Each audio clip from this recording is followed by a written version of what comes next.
In this WikiPhonic entry we will be reviewing To Kill a Mockingbird. To Kill a Mockingbird is a novel by Harper Lee published in 1960. It was immediately successful, winning the Pulitzer Prize, and has become a classic of modern American literature. The plot and characters are loosely based on Lee's observations of her family, her neighbors, and an event that occurred near her hometown of Monroeville, Alabama, in 1936, when she was 10 years old. The story is told by the 6-year-old Jean Louise Finch. The novel is renowned for its warmth and humor, despite dealing with the serious issues of rape and racial inequality. The narrator's father, Atticus Finch, has served as a moral hero for many readers and as a model of integrity for lawyers.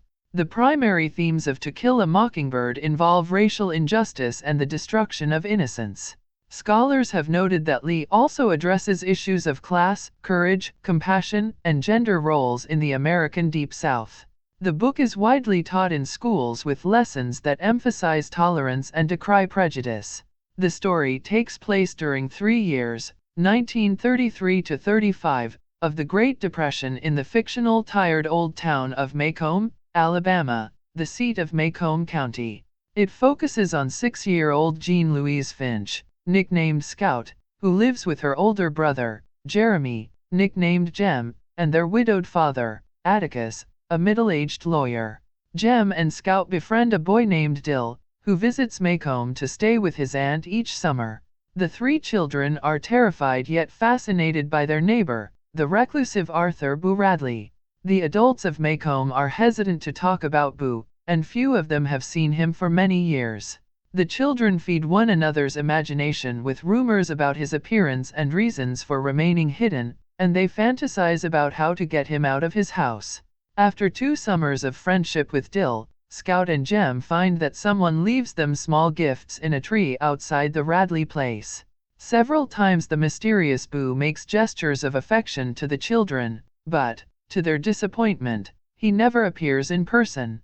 Judge Taylor appoints Atticus to defend Tom Robinson, a black man who has been accused of raping a young white woman, Mayla Ewell. Although many of Macomb's citizens disapprove, Atticus agrees to defend Tom to the best of his ability. Other children taunt Jem and Scout for Atticus's actions, calling him a nigger lover. Scout is tempted to stand up for her father's honor by fighting, even though he has told her not to. Atticus faces a group of men intent on lynching Tom.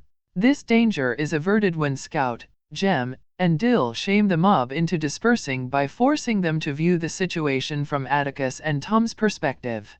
Atticus does not want Jem and Scout to be present at Tom Robinson's trial. No seat is available on the main floor, so by invitation of the Reverend Sykes, Jem, Scout, and Dill watch from the colored balcony. Atticus establishes that the accusers Mayla and her father, Bob Ewell, the town drunk, are lying. It also becomes clear that the friendless Mayla made sexual advances toward Tom, and that her father caught her and beat her. Despite significant evidence of Tom's innocence, the jury convicts him. Jem's faith in justice becomes badly shaken, as is Atticus, when the hapless Tom is shot and killed while trying to escape from prison. Despite Tom's conviction, Bob Ewell is humiliated by the events of the trial, Atticus explaining that he destroyed Ewell's last shred of credibility at that trial. Ewell vows revenge, spitting in Atticus' face, trying to break into the judge's house, and menacing Tom Robinson's widow. Finally, he attacks the defenseless Jem and Scout while they walk home on a dark night after the school Halloween pageant. Jem suffers a broken arm in the struggle, but amid the confusion someone comes to the children's rescue. The mysterious man carries Jem home, where Scout realizes that he is Boo Radley. Sheriff Tate arrives and discovers that Bob Ewell has died during the fight. The sheriff argues with Atticus about the prudence and ethics of charging Jem, whom Atticus believes to be responsible, or Boo, whom Tate believes to be responsible. Atticus eventually accepts the sheriff's story that Ewell simply fell on his own knife. Boo asks Scout to walk him home, and after she says goodbye to him at his front door, he disappears again.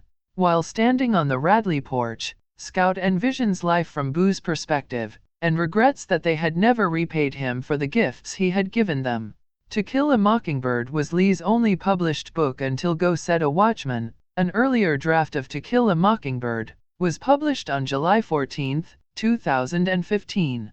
Lee continued to respond to her work's impact until her death in February 2016, although she had refused any personal publicity for herself or the novel since 1964. This concludes in-depth overview of the novel To Kill a Mockingbird.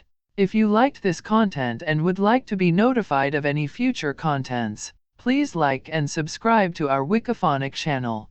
Thank you.